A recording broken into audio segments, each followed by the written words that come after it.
তুমি যদি কোনোদিনও চায়ের দোকানে যাও, যাবে না কোনোদিনও, বাট যদি কোনোদিনও যাও, দেখবে চায়ের দোকানে পৃথিবীর সব থেকে বড় অর্থনীতিবিদ, সব থেকে বড় রাজনীতিবিদ, সব থেকে বড় ডাক্তার, সব থেকে বড় শিক্ষক, এগুলো চায়ের দোকানে খুঁজে পাওয়া যায়। তাদের সারাদিন কোনো কাজ নাই, লোকে এলো, চা খাবি নাকি রে, চা খাওয়ালো, তাকে দুটো জ্ঞান দিয়ে দিল, তোর ছেলেটা কি করছে, পড়াশোনা করছে তো, কালকে তো দেখলাম ওখানে ঘুরে বেড়াচ্ছিল, এরকম তাদের কাজ অ্যাকচুয়ালি, যে সিসিটিভির ক্যামেরাও তারা কাজ করে। তো বেসিক্যালি এই চায়ের দোকানে যারা আড্ডা দেয় তাদের কাছে তুমি যদি যাও, তো you can find every solution, প্রত্যেকটা সলিউশন তাদের কাছে আছে।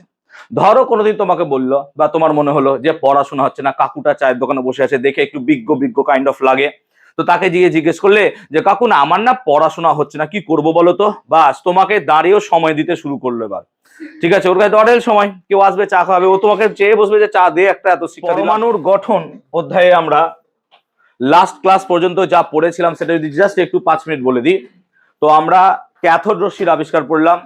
ক্যাথোড রশ্মির আবিষ্কারের পিছনে গুরুত্বপূর্ণ ভূমিকা পালন করেছেন প্লুকার, গোল্ডস্টাইন এবং আমাদের উইলিয়াম ক্রুক্স। ক্যাথোড রশ্মির সম্বন্ধে ডিটেল ধারণা বা পড়াশোনা করলেন আমাদেরকে জে থমসন, এবং তিনি আবিষ্কার করলেন নেগেট্রন, এবং পরবর্তী ক্ষেত্রে এই নেগেট্রনের নাম দিয়েছিলেন জিজে স্টোনিকি ইলেকট্রন। সো এটাই ছিল ইলেকট্রনের পিছনে আবিষ্কার। ইলেকট্রন আবিষ্কারের পরে যুগান্তকারী ঘটনা কি ঘটলো, থমসন একটা নিজস্ব মডেল দিলেন, তার নাম হচ্ছে পাম পুডিং মডেল বা ওয়াটারমেলন মডেল, এবং সেই মডেলটা ভুল হলো, এবং ততক্ষণে হেনরি বেকেল এবং ম্যাডাম কিউরি তেজস্ক্রিয়তা আবিষ্কার করে বসে আছেন। তেজস্ক্রিয়তা আবিষ্কারের ফলে আমরা দেখতে পেলাম যে 3 প্রকারের রশ্মি নির্গত হয়, দ্যাট ইজ আলফা, বিটা এবং গামা। আলফা ছিল ধনাত্মক, বিটা ছিল ঋণাত্মক, গামা ছিল নিস্তড়িত।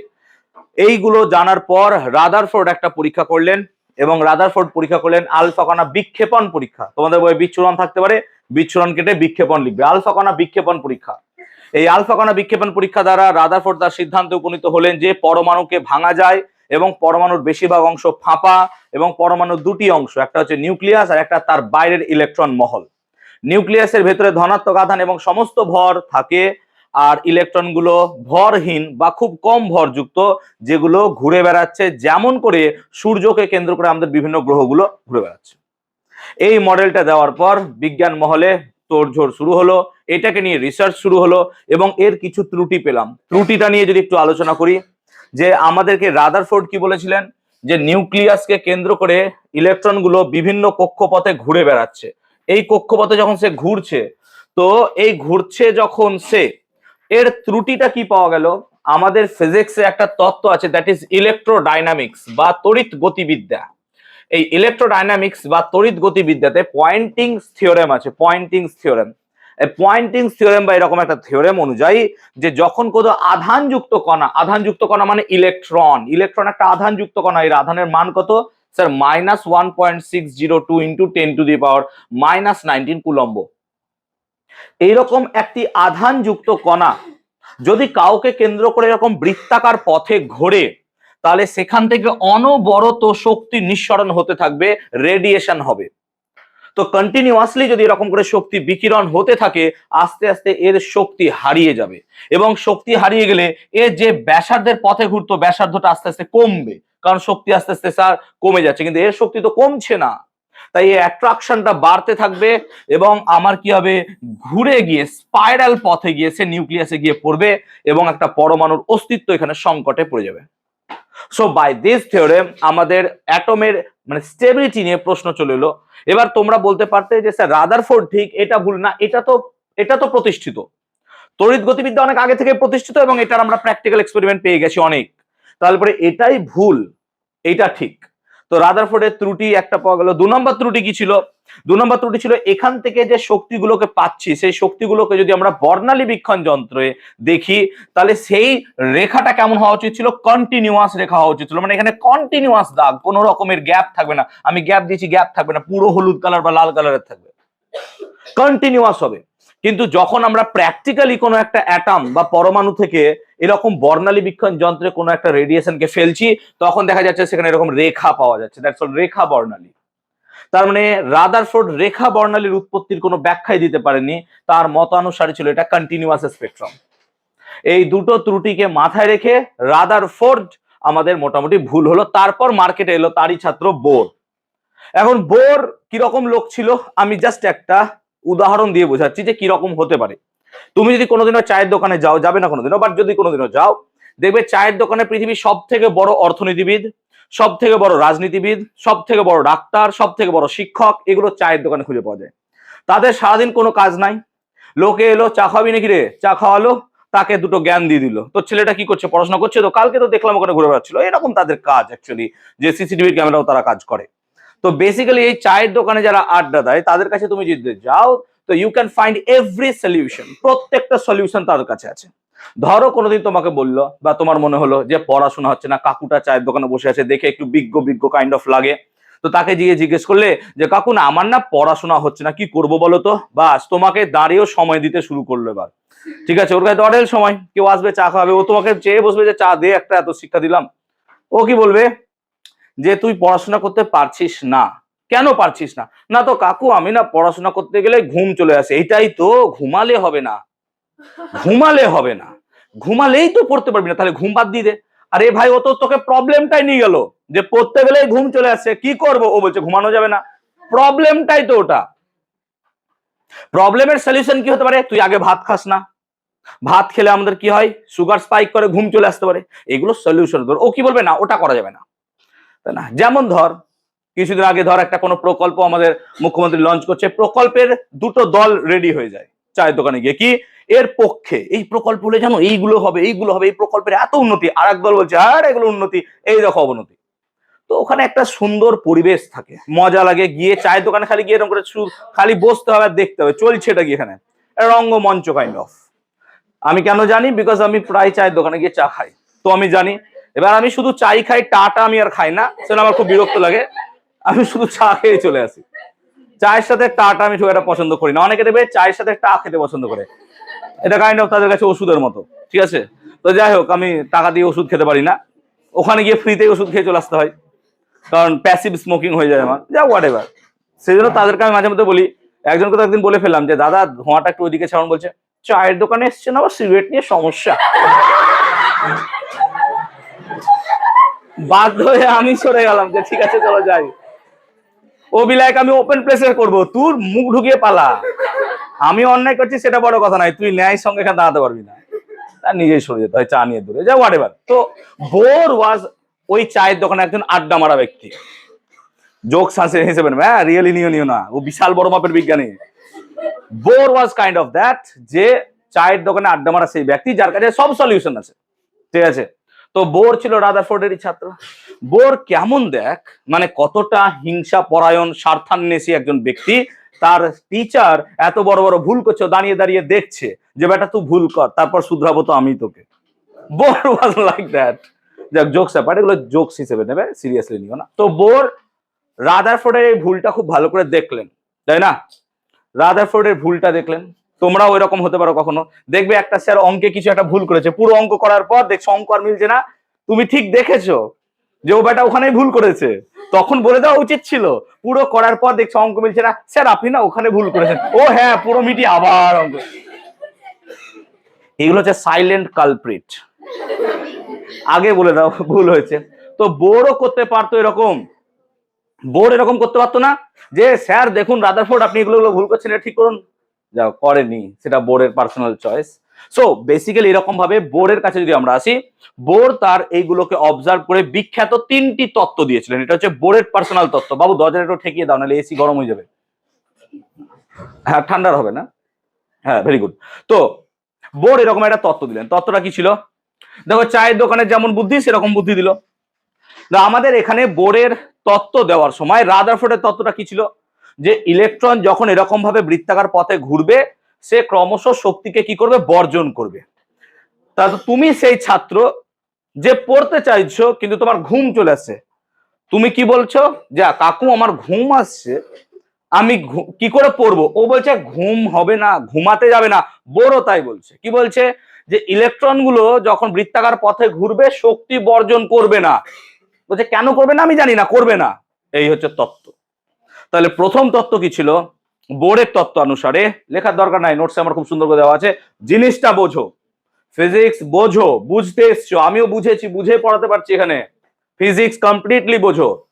কি বুঝছো, বোর বলছে ইলেকট্রন গুলো যখন বৃত্তাকার পথে ঘুরবে তখন সে কোনো রকমের শক্তি বর্জন করবে না। এটা একটা বিশাল বড় চ্যালেঞ্জ, কেন, এইটাই তো সমস্যা ছিল আমার, পড়তে গেলে ঘুমিয়ে যাচ্ছি, বোর বলছে ঘুমানো চলবে না, কারণ কি কিছু জানি না, কিছু জানি না আমি। তো বেসিক্যালি আমরা এখানে দেখতে পাচ্ছি যে বোরের ফার্স্ট থিওরি বা পস্টুলেটস বা তত্ত্ব কি ছিল, যে ইলেকট্রনগুলো যখন বৃত্তাকার পথে ঘুরবে তখন ইলেকট্রনগুলো কোনো রকমের শক্তি বর্জন করবে না। এই কক্ষপথে থাকাকালীন, প্লিজ শুনবে, এই কক্ষপথে থাকাকালীন ইলেকট্রনগুলির শক্তি ধ্রুবক থাকবে। এই কক্ষপথে থাকাকালীন ইলেকট্রনগুলির শক্তির ধ্রুবক থাকবে এবং এই কক্ষপথগুলোকে বলা হবে স্টেবল অরবাইট বা স্থির কক্ষপথ। তাহলে স্থির কক্ষপথের ধারণা তিনি দিয়েছিলেন, বা স্থির শক্তি স্তর, এনার্জি লেভেলের কথা তিনি বলেছিলেন। তো তত্ত্বটা কি ছিল, ইলেকট্রনগুলি যখন বৃত্তাকার কক্ষপথে ঘুরছে সেই কক্ষপথে থাকাকালীন সে কোনো রকমের শক্তি বর্জন করবে না। এই কক্ষপথের শক্তি কি থাকবে, স্থির। এগুলোকে কি বলছি আমরা, স্থির কক্ষপথ, স্টেবল অরবাইট। যেমন ধরো, যেমন সূর্যকে কেন্দ্র করে যে কক্ষপথে গ্রহগুলো ঘুরছে প্রত্যেকটা কক্ষপথের শক্তি কিন্তু স্থির। যদি পৃথিবী যে জায়গায় আজকে আছে তার থেকে এদিক ওদিক একটু পরিমাণ হতো তাহলে পৃথিবীতে লাইফ এক্সিস্টই করতে পারতো না। কারণ কি, লাইফ এক্সিস্ট করার জন্য যা যা কন্ডিশন দরকার অ্যাবসলিউটলি প্রত্যেকটা কন্ডিশনই পৃথিবীতে আছে, কিন্তু অন্য গ্রহের ক্ষেত্রে সেটা অ্যাপ্লিকেবল হয়নি। তাহলে আজকে পৃথিবী যে জায়গায় দাঁড়িয়ে আছে যদি সেইখান থেকে পৃথিবী একটু এগিয়ে যেত বা ওইদিকে চলে যেত তাহলে পরে কিন্তু এই জায়গায় এক্সিস্টেন্সই আমরা আসতাম না। তাহলে বেসিক্যালি এখানেও তাই, ইলেকট্রন যেখানে ঘোরার সেখানেই ঘুরবে। তাহলে ইলেকট্রনগুলো যে কক্ষপথে ঘুরবে সেই কক্ষপথের শক্তি কি থাকবে, আমার স্থির শক্তি, সে গ্রহণ বর্জন করবে না। এবং এগুলোকে আমরা কি বলবো, স্টেবল অরবাইট বা কি, স্থির কক্ষপথ। তাহলে স্থির কক্ষপথ কাকে বলে না, তো ইলেকট্রনগুলো যে কক্ষপথে ঘুরে বেড়াচ্ছে তাকে কি বলছি আমরা, স্থির কক্ষপথ, তাই তো। এই কক্ষপথে থাকাকালীন ইলেকট্রনগুলো কোনো রকমের শক্তি বর্জন করবে না, যেটা আমাদের রাদারফোর্ডে ভুল হচ্ছিল। রাদারফোর্ডে কি ভুল হচ্ছিল ভাই, ও শক্তি ছেড়ে দিচ্ছিল, রাদারফোর্ড শক্তি ছেড়ে দিচ্ছিল, বোর বলছে শক্তি ছাড়বে না, কেন জানি না ছাড়বে না। প্রথম তত্ত্ব বুঝতে পারলাম। 2 নম্বর তত্ত্ব বলছে ইলেকট্রনগুলো যে কোনো কক্ষপথে থাকতে পারে না, রাম শ্যাম যদু মধু যে কোনো একটা কক্ষপথে ইলেকট্রনগুলোকে ভরে দিলাম তাহলে তা হবে না। যে কোনো কক্ষপথে ইলেকট্রনগুলো থাকতে পারে না। ইলেকট্রনগুলো কতগুলো অনুমোদিত কক্ষপথে থাকতে পারবে, অনুমোদিত, অনুমোদিত মানে পারমিসিবল, মানে নেচার ওকে অ্যালাউ করেছে যে তুমি এখানে থাকো, অনুমোদিত কক্ষপথ। এই অনুমোদিত কক্ষপথেই থাকবে সেই সমস্ত কক্ষপথ যে কক্ষপথের কৌণিক ভরবেগের মান, প্লিজ শুনবে, যে কক্ষপথের কৌণিক ভরবেগের মান, কৌণিক ভরবেগ h/2π এর সরল গুণিতক হবে। তার মানে ইলেকট্রনগুলো আজে বাজে যে কোনো কক্ষপথে না থেকে কতগুলো পারমিসিবল কক্ষপথে থাকবে, অনুমোদিত কক্ষপথ।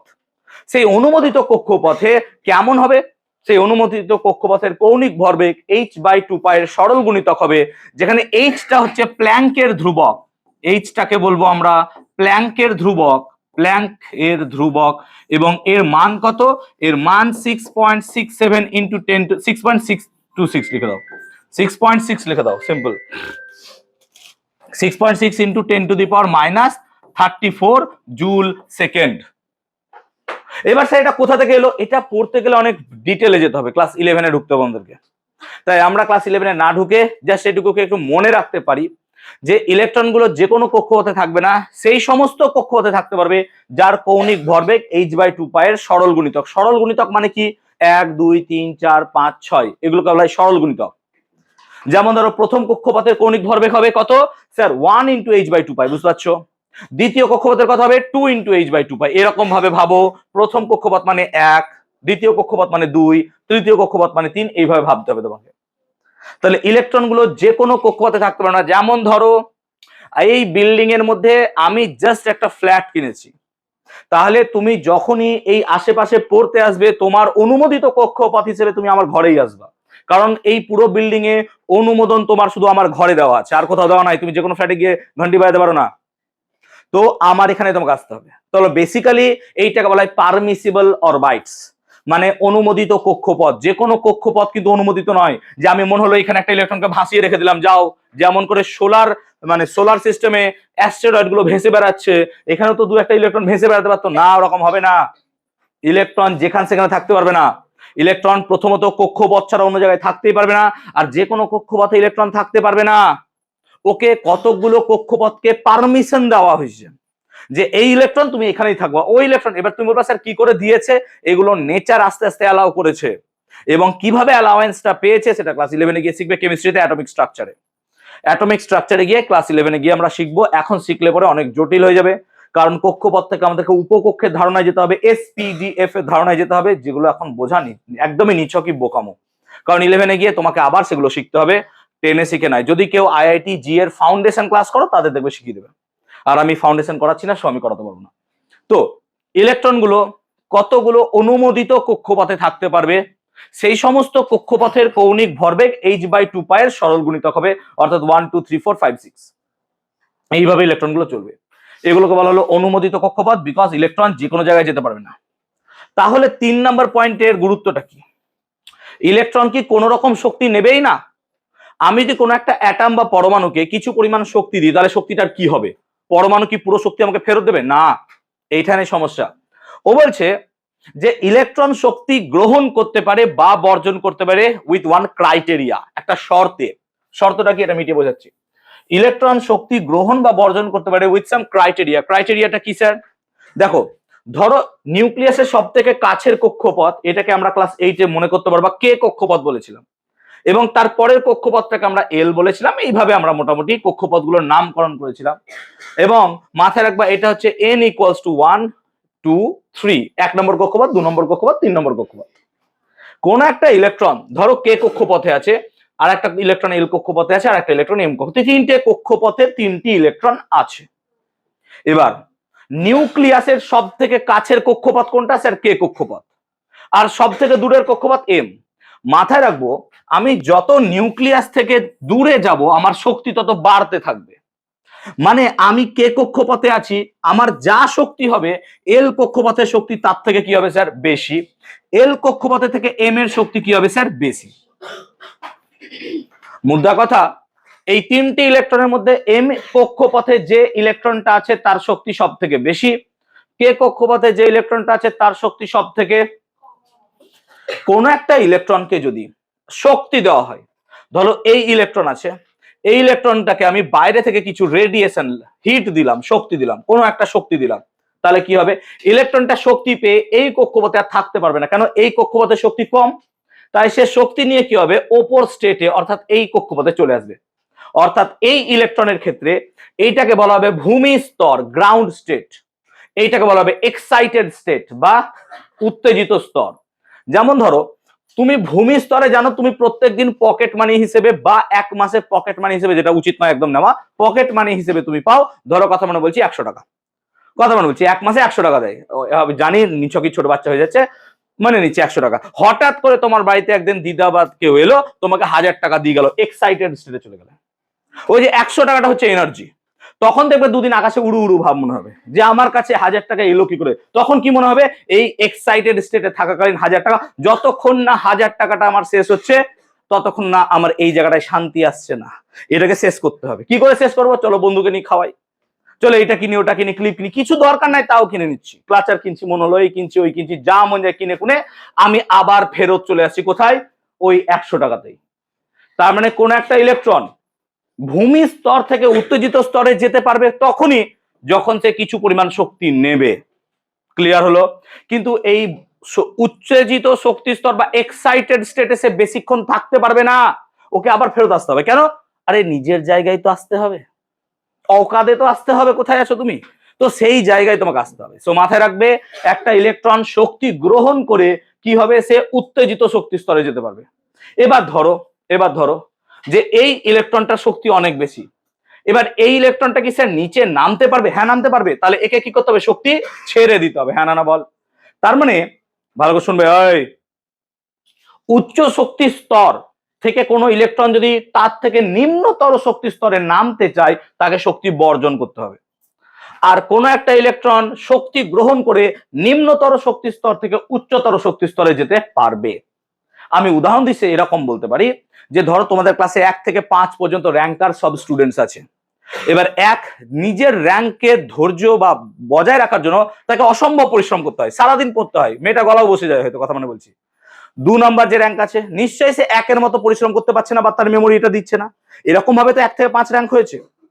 এবার যে 5 র্যাঙ্কে আছে সে যদি 3 নম্বর র্যাঙ্কের মতো পড়াশোনা করে বা তার থেকে একটু বেশি পড়াশোনা করে, তাহলে নিশ্চয়ই সে 5 র্যাঙ্কের মেয়েটা বা ছেলেটা 3 নম্বর র্যাঙ্কে চলে যাবে।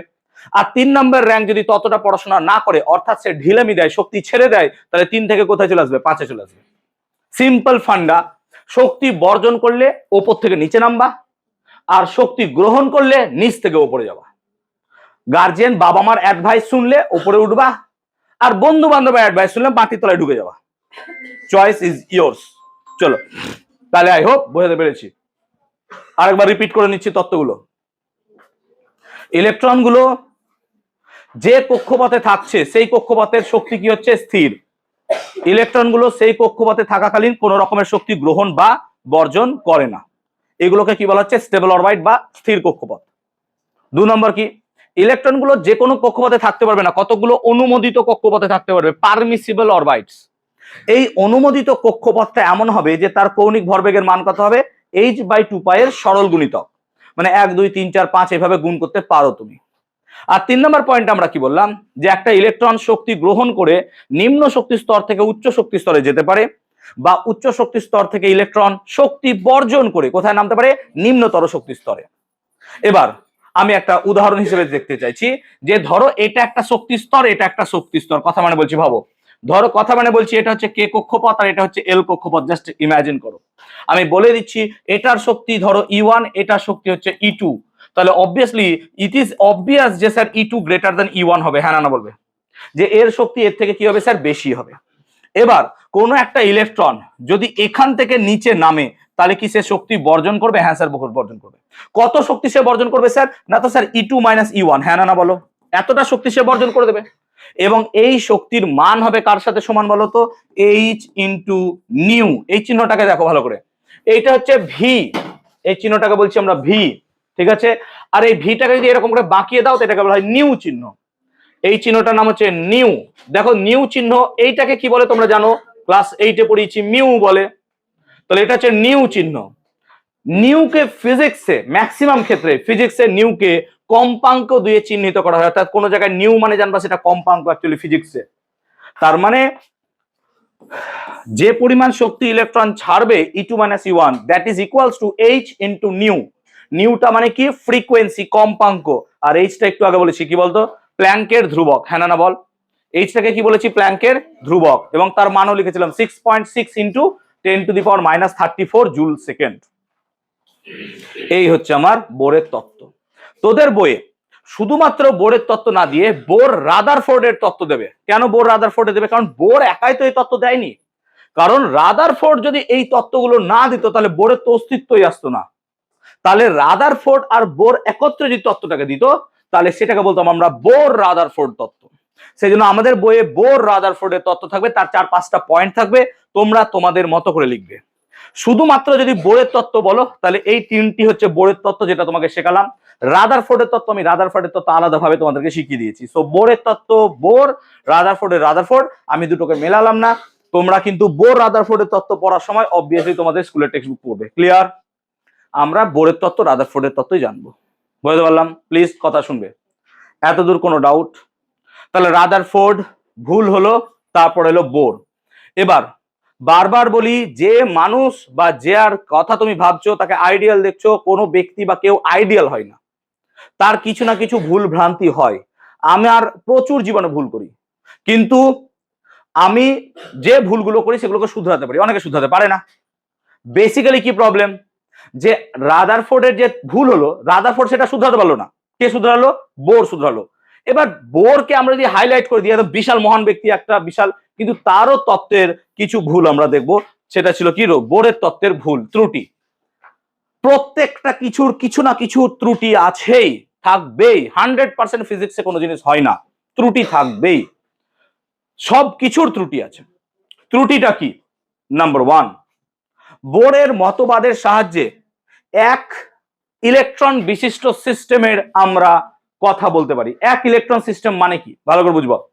যদি তুমি হাইড্রোজেন দেখো তাহলে হাইড্রোজেনের নিউক্লিয়াসে থাকে একটা প্রোটন আর তার বাইরে ঘুরে বেড়ায় একটা ইলেকট্রন। এই রকম যাদের ক্ষেত্রে দেখা যাবে যে তাদের শুধু একটা ইলেকট্রন আছে, এখানে যা থাকবে থাকুক, শুনবে কথাটা, এখানে যা থাকবে থাকুক, একটা ইলেকট্রন যাদের ক্ষেত্রে আছে বোরের তত্ত্ব শুধু তাদের ক্ষেত্রে প্রযোজ্য। যেমন একটা উদাহরণ হচ্ছে হাইড্রোজেন। তার মানে আমরা যদি এখানে লিথিয়াম নিতাম, লিথিয়াম ভালো করে ভাবো, লিথিয়াম, তাহলে লিথিয়ামে তো থাকবে একটা ইলেকট্রনের কক্ষ আর একটা, হ্যাঁ না বলবে, 2 আর 1। তার মানে বোরের তত্ত্ব লিথিয়ামের ক্ষেত্রে খাটবে না, আর কোনো ক্ষেত্রেই খাটবে না, কেন সব ক্ষেত্রে একাধিক ইলেকট্রন আছে। সেই জন্য বোরের তত্ত্ব শুধুমাত্র এক ইলেকট্রন বিশিষ্ট পরমাণুর ক্ষেত্রে খাটবে। কেমন ধরো হাইড্রোজেন হলো, দেখো হিলিয়ামের সর্বশেষ কক্ষে কটা ইলেকট্রন থাকে বলো তো? দুটো। একটা ইলেকট্রন যদি বেরিয়ে যায় তাহলে কি হবে স্যার? He+। তাহলে হিলিয়াম আয়নের ক্ষেত্রে কিন্তু বোরের তত্ত্ব প্রযোজ্য হবে। তাহলে শুধুমাত্র হাইড্রোজেন নয়, হিলিয়াম আয়নের ক্ষেত্রে বোরের তত্ত্ব প্রযোজ্য হবে। হিলিয়াম আয়ন ছাড়াও আমরা যদি লিথিয়াম 2+ নিই তাহলে প্রযোজ্য হবে। অর্থাৎ এই সমস্ত ক্ষেত্রে বোরের তত্ত্ব প্রযোজ্য হবে, বাকিগুলো প্রযোজ্য হবে না। এবার প্রশ্ন দাঁড়িয়ে গেল, তাহলে বাকিগুলো কি বানের জলে ভেসে এসছে? কারণ বাকিগুলোতে একাধিক ইলেকট্রন থাকলে সেক্ষেত্রে বোরের তত্ত্বটা কেমন হবে? No idea. তাহলে এটা একটা ত্রুটি, ইয়েস অর নো? কারণ পরমাণুতে সবসময় তো একটা ইলেকট্রন থাকবে না, একাধিক ইলেকট্রন থাকবে, এটা তো ন্যাচারাল। সেই জন্য বোরের তত্ত্ব এখানে বাদ দেওয়া হলো, কারণ বোরের তত্ত্ব একটি মাত্র ইলেকট্রনের ক্ষেত্রে প্রযোজ্য ছিল, আর মার্কেটে একটি মাত্র ইলেকট্রনের সংখ্যা শুধু একটাই, হাইড্রোজেন, বাকি সবাই কি আছে? একাধিক ইলেকট্রন। 2 নম্বর, আমরা বোরের তত্ত্বানুসারে কি বললাম যে যখন কোনো একটা ইলেকট্রন এল কক্ষপথ থেকে কে কক্ষপথে জাম্প করছে তখন সেখান থেকে যে শক্তিটা বেরোচ্ছে তো সেই শক্তিটাকে নিয়ে যদি আমরা একটা বর্ণালী বীক্ষণ যন্ত্রে ফেলি, সেই বর্ণালী বীক্ষণ যন্ত্রে দেখা যাবে একটা দাগ পাওয়া যাচ্ছে, রেখা, যেটাকে বলা হয় রেখা বর্ণালী, যেটা রাদারফোর্ড পারেননি। অর্থাৎ রাদারফোর্ড রেখা বর্ণালীর উৎপত্তির কথা বলতে পারেনি, যেটা বোর বলে দিয়েছিল, যেটা তার সবচেয়ে বড় সাফল্য ছিল। এবার কি করলো বিজ্ঞানী সোমারফিল্ড, যে এটাকে না উচ্চ বিশ্লেষণী ক্ষমতা বিশিষ্ট বর্ণালী বীক্ষণ যন্ত্রে দেখলো। উচ্চ বিশ্লেষণী মানে জুম করে দেখলো এটাকে। এবার এটাকে জুম করে যখন দেখা যাচ্ছে তখন দেখা যাচ্ছে এটা একটা দাগ নয়, এই একটা দাগের পাশে এরকম ছোট ছোট অনেক দাগ আছে। এই ছোট ছোট দাগগুলোর অস্তিত্বের কথা বোর বলতে পারেনি। অর্থাৎ এই ছোট ছোট দাগগুলো কেন এলো, কিসের মতো এলো, কি কারণ এলো, একটা তত্ত্বের গল্প বা বক্তব্য বোর দিতে পারেননি। সেই জন্য এইটা ছিল বোরের তত্ত্বের ত্রুটি। এটাকে বলা হয় hyper fine structure. Hyper fine স্ট্রাকচারের তত্ত্ব দিয়েছিলেন আমাদেরকে বিজ্ঞানী সোমারফিল্ড, ক্লাস 11 বা 12 পড়াবো। 3 নাম্বার, বোরের তত্ত্বের কাঠামো দ্বিমাত্রিক, অর্থাৎ 2D তে আছে, কিন্তু পরমাণু অ্যাকচুয়ালি থাকে 3D তে, ত্রিমাত্রিক। সো বোরের তত্ত্ব ত্রিমাত্রিক পরমাণু ধারণা একদমই দিতে পারেননি। তাহলে এই 3টে ভুল ছিল। যদি আমাদের সিলেবাসে ভুলটা নাই বোরের তত্ত্বের, তবে বোরের তত্ত্বের ভুল ছিল, তোমরা জেনে রাখবে বোরের তত্ত্বের 3টি ত্রুটি ছিল। আরো ত্রুটি থাকতে পারে, আমি 3টি লিখে রেখেছি। ক্লিয়ার হয়েছে? তাহলে আমরা বোরের তত্ত্ব পড়লাম, বোরের তত্ত্বের ত্রুটি পড়লাম। এবার আমরা পরমাণুর মধ্যে ইলেকট্রন বন্টন শিখব। পরমাণুর মধ্যে ইলেকট্রন বন্টন শিখতে গেলে প্রথমত জানতে হবে যে পরমাণুতে কক্ষপথে কটা করে ইলেকট্রন থাকতে পারে। তো প্রিন্সিপাল অনুযায়ী যদি আমরা চলতে চাই তাহলে 3টি কক্ষপথ আছে, কে, এল, এম, আরো কক্ষপথ আছে এন ও পি। এবার কে কক্ষপথ, এল কক্ষপথ, এদের নাম দেওয়া হয়েছে কে থেকে, বাট এদের যদি দেখো প্রথম কক্ষপথ মানেই কে, দ্বিতীয় কক্ষপথ মানেই এল। এবার একটা কক্ষপথে সর্বাধিক কটা ইলেকট্রন থাকতে পারে? একটা কক্ষপথে সর্বাধিক কটা ইলেকট্রন থাকতে পারে? কে তে কটা ইলেকট্রন থাকবে, এল এ কটা থাকবে, এম এ কটা থাকবে? এটা তুমি ডিসাইড করোনি, আমি ডিসাইড করিনি, এটা ডিসাইড করেছে নেচার। নেচার এটাকে ডিসাইড করে পাঠিয়েছে। মানে সেই জন্য বলা হয় যে বিশ্ব ব্রহ্মাণ্ডে প্রত্যেকটা জিনিস খুব প্রিসাইজলি চলছে। তুমি যদি তোমার বডি স্ট্রাকচার দেখো, তোমার যদি চামড়া মাসল সব বার করা হয়, শুধুমাত্র তুমি নিউরনস গুলোকে দেখো, সুন্দরভাবে সাজানো, মনে হয় কেউ যেন নিজের হাতে বানিয়েছে। সেজন্য আমরা আজ পর্যন্ত রোবটকেই বানাতে পারলাম না। আমাদের দেহ এমন একটা জটিল কারখানা, এই জটিল কারখানার একটা গন্ডগোল পুরো বডি শেষ। Yes or no? সেজন্য বলা হয় যে কেউ তো আছেন, সে ঈশ্বর হোক, তার রূপ জানি না, গুণ কি জানি না, কেউ একজন তো আছেন যিনি পুরো বিশ্ব ব্রহ্মাণ্ডকে চালাচ্ছেন একদম প্রিসাইজলিতে। ফিজিক্সের ল বলছে একটু যদি এদিক ওদিক হতো পুরো বিশ্ব ব্রহ্মাণ্ড নষ্ট হয়ে যেত। একদম ফিজিক্সের প্রত্যেকটা পয়েন্ট টু পয়েন্ট মিলছে, একটা জিনিস বাদে, কেমিস্ট্রি বাদে মিলবে না, চলো বাদ দাও, এক্সেপশনে ভর্তি আছে, কেমিস্ট্রিতে এক্সেপশনে ভর্তি, পরে শেখাবো ক্লাস 10-এ। ইলেকট্রন বন্টন, তাহলে কোন একটা কক্ষপথে কটা ইলেকট্রন থাকতে পারে এটা ডিসাইড করলো একটা ফর্মুলা দ্বারা 2n²। এবার তুমি বলবো এই তো স্যার ফর্মুলা দিয়ে দিলেন হেভি, দেখো না ব্যতিক্রম, দেখো না 2n²। তাহলে n যদি 1 হয় এটাকে আমরা বলবো কে কক্ষপথ, তার মানে নিউক্লিয়াসের সব থেকে কাছের কক্ষপথ, নিউক্লিয়াসের সব থেকে কাছের কক্ষপথটাকে কি বলছি, কে কক্ষপথ। এত তাড়াতাড়ি 6:30 বেজেও গেল, কি করে টাইম কেটে যাচ্ছে রে? না পরীক্ষা নেওয়ার কথাটা তো নয়, শুনে নিয়েছি নাকি? তো ঠিক, কে বলে দিয়েছে গো? আচ্ছা ঠিক আছে, কেউ বলেছে বলো, চকলেট দেবো, কে বলেছে তার কথা বলো। তাহলে n = 1, যা পড়াচ্ছি এগুলো একটু ভালো করে পড়বে, এই পুরো চ্যাপ্টার পরমাণু গঠনের উপর যা পড়াচ্ছি এবং আগের দিন যা পড়েছি তার উপর 20 মার্কসের একটা পরীক্ষা নেবো। এবার থেকে আমরা চেষ্টা করব ক্লাস শেষে পরীক্ষা নেওয়া, যে আমি যা পড়াচ্ছি সেটাও তার পরীক্ষার মধ্যে ইনক্লুডেড থাকবে। হ্যাঁ এবার মজা দেখো, এবার মজা দেখো, এটা ভালো না? তুমি পড়া মন দিয়ে শুনবে তাহলে, ঠিক কিনা নন্দিনী? হ্যাঁ চলো, আরে 1-2টো পরীক্ষা নিয়ে দেখি না কি আছে। ভালো স্যার, চলো এইদিকে তাকাই, মন দিয়ে শোনো। চলো আজকে যাদের গার্জেন কল আছে ছুটির সময় একটু দাঁড়িয়ে যাবে। হ্যাঁ, n = 1 মানে সেটা হচ্ছে কে কক্ষপথ। কে কক্ষপথে তাহলে কটা ইলেকট্রন থাকতে পারবে স্যার? n এর মান যদি 1 বসান, দুটো। হ্যাঁ না না বলবে? তাহলে মাথায় রাখবো কে কক্ষপথে সর্বাধিক 2টি ইলেকট্রন থাকতে পারবে, 2 এর কম নয়, এই সরি 2 এর বেশি নয়। দুটো থাকতে পারে, একটা থাকতে পারে, কিন্তু 3টে ইলেকট্রন থাকবে না। তার মানে কে কক্ষপথে ম্যাক্স টু ম্যাক্স, তোর এত মন খারাপ কেন, কি হয়েছে? তাহলে কে কক্ষপথে সব থেকে বেশি 2টো ইলেকট্রন থাকতে পারবে, তার থেকে বেশি নয়। এবার n এর মান যদি 2 বসাও তাহলে সেই কক্ষপথটার নাম হচ্ছে l, কে এর পর l কক্ষপথ। l কক্ষপথে ম্যাক্স টু ম্যাক্স 2 × 2² মানে কত রে? 8। তার মানে l কক্ষপথে 1 থেকে শুরু করে 8 পর্যন্ত ইলেকট্রন থাকতে পারবে, 9টা ইলেকট্রন থাকতে পারবে না। 10টা, 11টা, 12টা, অর্থাৎ 8 এর বেশি থাকবে না। 8 পর্যন্ত যে কোনো জিনিস থাকতে পারে। n = যদি আমরা 3 বসাই সেই কক্ষপথটাকে বলবো আমরা m। এখানে কটা ইলেকট্রন থাকতে পারবে? 2 × 3² মানে 18টা, অর্থাৎ 18টা ইলেকট্রন m কক্ষপথে ম্যাক্স টু ম্যাক্স থাকতে পারবে, 18-র কম থাকতে পারবে, বেশি নয়। তেমনি আমরা যদি n = 4 চয়েস করি তাহলে n কক্ষপথ 2 × 4² 32টার বেশি ইলেকট্রন থাকতে পারবে না, n = 4। এবার পরের কক্ষপথ n = 5, ও কক্ষপথে সব থেকে বেশি ইলেকট্রন থাকতে পারবে স্যার 50 না, এগেন 32টার বেশি থাকবে না। এই দেখো এক্সেপশন, মানে সূত্রটা শুধু 4টের ক্ষেত্রে খাটবে, আর খাটবে না। মানে 5 কক্ষপথেও সব থেকে বেশি 32টা ইলেকট্রনই থাকতে পারবে। বুঝতে পারলা? এবার দেখো রুলস আর ফলো করলো না, সেই জন্য বললাম যে ওই একটা সাবজেক্ট বাদে সব সাবজেক্টই মানবে, এই মানবে না, এ নিজের রুলস নিজে বানায়। তো 1 থেকে 4 পর্যন্ত আমরা এইভাবে মাথায় রাখবো যে কে কক্ষপথে, ভুলে যাও 2n², কে কক্ষপথে 2টি ইলেকট্রন থাকতে পারে, l কক্ষপথে 8টি ইলেকট্রন থাকতে পারে, m কক্ষপথে 18টি ইলেকট্রন থাকতে পারবে, n কক্ষপথে 32টা সর্বাধিক ইলেকট্রন থাকতে পারবে, ও কক্ষপথেও 32টা সর্বাধিক ইলেকট্রন থাকতে পারবে, তার বেশি নয়। অর্থাৎ 33খানা ইলেকট্রন তুমি একটা কক্ষপথে রাখতে পারবা না। ক্লিয়ার হয়েছে? তাহলে এইগুলোকে আমরা মাথায় রেখে চলবো। এখন এই পরমাণুর মধ্যে ইলেকট্রন বন্টন শিখতে গেলে আমাদেরকে রুলস আরো 2-একটা জানতে হবে, যে ইলেকট্রন যেখানে যা পারবো ভরে দিব, গুঁজে দিলেই হয়ে গেল নাকি? না, ইলেকট্রন যেখানে যাকে পারবো রাখলে হবে না। যেমন দেখো তোমরা কোচিং একটা নির্দিষ্ট অর্ডারে বসো, আজ ওর মনটা খুব খারাপ, ওর পার্টনার আসেনি বলে, সেই জন্য ও সারাক্ষণ এরকম মুখটা নিয়ে বসে আছে, কি করবো না করবো, ঠিক আছে। আবার কেউ কেউ খুব খুশি যে আজকে আমার বন্ধু এসছে, পাশে বসেছে, দেখো অর্ডার মেনটেন করছে, ওর পাশে আমিই বসবো, তাই না? কেউ বসলে পরে এরকম করে ব্যাটা ব্যাটা করে তুই বসেছিস ওখান থেকে, ঠিক আছে, লাইক দিস একটা অর্ডার মেনটেন করি আমরা সব জায়গায়, তাই না? ঠিক তো? তো এখানেও অর্ডার মেনটেন হবে। এবার আমি যদি ইলেকট্রন বন্টন অ্যাকচুয়াল ইলেকট্রন বন্টনের মতো পড়াই, সেটা হচ্ছে অ্যাকচুয়ালি তোমাদেরকে উপকক্ষের ধারণা নিয়ে বুঝতে হবে, দ্যাট ইজ এসপিডিএফ। এবার এসপিডিএফ বোঝাতে গেলে শুধুমাত্র এই কথাগুলো বললেই হবে না, আমাকে সেখানে আউটবাউ প্রিন্সিপাল বোঝাতে হবে, পাউলিস এক্সক্লুশন প্রিন্সিপাল বোঝাতে হবে, তারপর গিয়ে আমি এসপিডিএফ বোঝাতে পারবো। তার উৎপত্তি বোঝাতে হবে, কোয়ান্টাম থিওরি বোঝাতে হবে।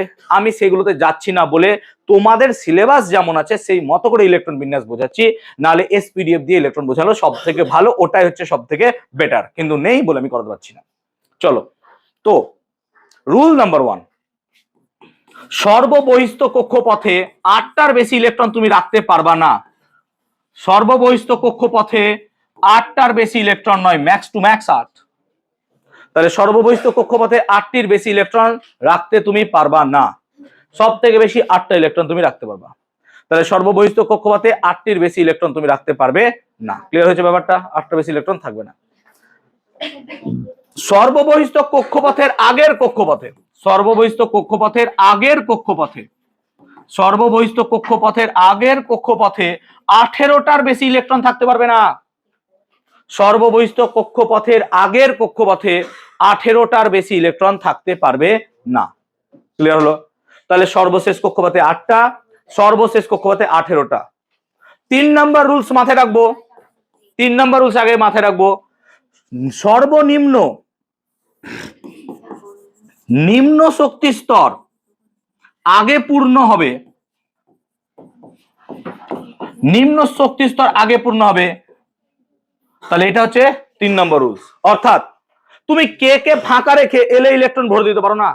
কারণ কি, তোমাকে কে কে আগে ফিল করতে হবে, তারপর তুমি এলে। ধরো আমি কোচিং এ যে আমার এরকম সিস্টেম লাগিয়ে দিতাম যে বেঞ্চ ওয়াইজ বসবে এবং বেঞ্চ ফিল হলে তবেই পরের বেঞ্চে বসতে পারবে। উদাহরণ দিচ্ছি, যে যারাই প্রথম দিকে ঢুকছো 1 2 3 4 5 বসে গেল, তবেই 6 নম্বর জন ওখানে বসবে। এমন না এখানে 3 জন রেখে ওখানে 3 জন বসে গেল, আমি যদি আরো না করতাম তাহলে বুঝতে পারতে না। নেচার এটা এলাও করেছে। কি বলেছে? যে আগে নিম্ন শক্তি স্তর পূর্ণ হবে, তারপর গিয়ে উচ্চ শক্তি স্তর। তুমি নিম্ন শক্তি স্তরকে ফাঁকা রেখে উচ্চ শক্তি স্তরে ইলেকট্রন ভরতে পারো না। এই 3টি আর এইটাকে মাথায় রেখে আমরা ইলেকট্রন বিন্যাস শিখবো। ঠিক আছে, চলো দেখি ইলেকট্রন বিন্যাস। তো আমরা ধরে নিচ্ছি কে এল এম কক্ষপথ আছে, কে এল এম কক্ষপথ আছে। এবার তো সব থেকে প্রথম যে সহজ ইলেকট্রন হাইড্রোজেন, করোনা হয় ইলেকট্রনটাকে দেখে, হাইড্রোজেনটাকে দেখে একটা মাত্র ইলেকট্রন। ঠিক আছে, নেচার তার উপর সব থেকে বেশি অন্যায় করেছে, তাকে একটি মাত্র ইলেকট্রন দিয়ে পাঠিয়েছে, 1। তার মানে একটা ইলেকট্রন কোথায় লিখবো? এল এ না এম এ? কে তে, কারণ কে সব থেকে কম। হ্যাঁ না না বলো? তেমনি হিলিয়ামের ক্ষেত্রে থাকে 2টো ইলেকট্রন, কোথায় থাকবে স্যার? কে তেই থাকবে 2টি। দেখো বলেছিলাম কি সর্ববহিস্থ কক্ষে 8টির বেশি ইলেকট্রন থাকবে না। হিলিয়ামের ক্ষেত্রে কে কক্ষপথটাই সর্ববহিস্থ কক্ষপথ। হ্যাঁ না না বল? কারণ এটাই বাইরে আছে। আর এতে কটা ইলেকট্রন আছে স্যার? 2টি। তারপর দেখ লিথিয়াম, লিথিয়াম হচ্ছে 3, ইলেকট্রন কটা আছে? 3টি। তাহলে লিথিয়ামের ইলেকট্রন 3 মানে কত হবে? 2। তারপর কি লিখবো? 1। ভালো করে দেখ, আমি কিন্তু কেতে 3টে ভরে দিলাম না। কেন বললাম না? পারবো না। কেতে সব থেকে বেশি কটা থাকবে? মাথায় থাকা যেন কথাটা। ক্লিয়ার? তাহলে এই হলো লিথিয়ামের পর হচ্ছে বেরিলিয়াম, বেরিলিয়াম হচ্ছে 4, 4 মানে 4টা ইলেকট্রন আছে। তাহলে এখানে কত লিখবো? 2। এখানে কটা? 2। হ্যাঁ না না বল? তার মানে বেরিলিয়ামের কে কক্ষপথে কটা ইলেকট্রন থাকবে? 2টো। এল কক্ষপথে 2টো। তারপর হচ্ছে বোরন 2,3। ঠিক তো? দেখ এটাতে 2 থাকবে, 2 এর বেশি নয়। এবার এটাতে আস্তে আস্তে বাড়ছে। বোরনের পর হচ্ছে কার্বন, ঠিক তো? কার্বনের পর কি হচ্ছে? নাইট্রোজেন, তারপর হচ্ছে অক্সিজেন, তারপর হচ্ছে ফ্লুরিন, তারপর কি হচ্ছে বলতো? নিয়ন। দেখ তার মানে কে তে সব থেকে বেশি 2টো ইলেকট্রন থাকতো, থেকে গেছে। এবার এল এ সব থেকে বেশি কটা ইলেকট্রন থাকে? 8টা, থেকে গেছে। এবার বলতো নিয়নের পর যেটা আসবে সেটার লাস্ট ইলেকট্রনটা কোথায় ঢুকবে? M A. হ্যাঁ না না বল? ঠিক বলছি তো? সেই জন্য আমরা যদি এখানে আর একটা কিছু লিখতে চাই, নিয়নের পর ধর সোডিয়াম লিখলাম, সোডিয়াম হয় 11, তাহলে এর ইলেকট্রন বিন্যাস হবে কত স্যার? 2 8। তারপর কত লিখবো? হ্যাঁ না না বল? কেন দেখ কে কক্ষপথে কত হবে? 2, এল এ কত? 8, আর এম এ কত হয়ে যাবে স্যার? 1। বুঝতে পারলাম?